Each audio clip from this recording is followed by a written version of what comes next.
Ano ang dapat gawin kung sakaling nalaman mo na meron ka palang more than one TIN number? By the way, kung first time mo sa channel natin at gusto mo pa ng mga online tutorial videos katulad nito, please click the subscribe button. Ayon sa batas at ayon na rin sa BIR, hindi ka pwedeng magkaroon ng more than one TIN number.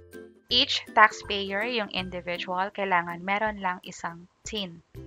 At kung sakali nga na nalaman mo na meron kang more than one TIN number, maraming paraan para malaman yan. Isa na yung pag-create na account sa ORUS kung saan meron ditong TIN inquiry.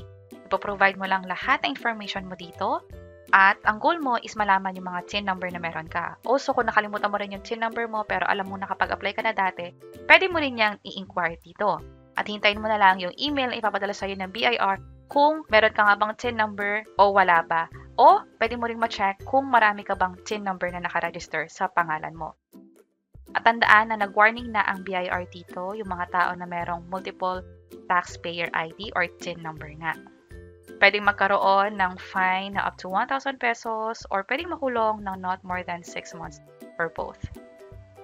At bukod pa dyan, pwede rin magkaroon ng challenges or difficulties sa mga financial transaction.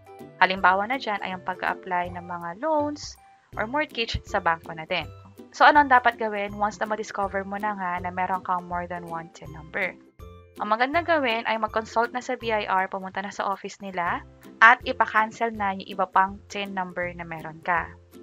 Pag pumunta ka na sa BIR office, sabihin mo lang na magpapa-cancel ka ng TIN, bibigyan ka nila ng form, merong 1905 form kung saan ito yung ginagamit para sa pag-update ng record, correction, or cancellation. But again, kung meron silang additional instruction din sa information or requirements pa tungkol sa pag-cancel ng TIN, maganda na sundin na rin to at ihanda na rin ang lahat ng requirements na hihingin nila.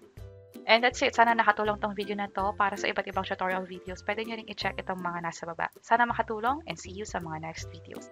Bye-bye!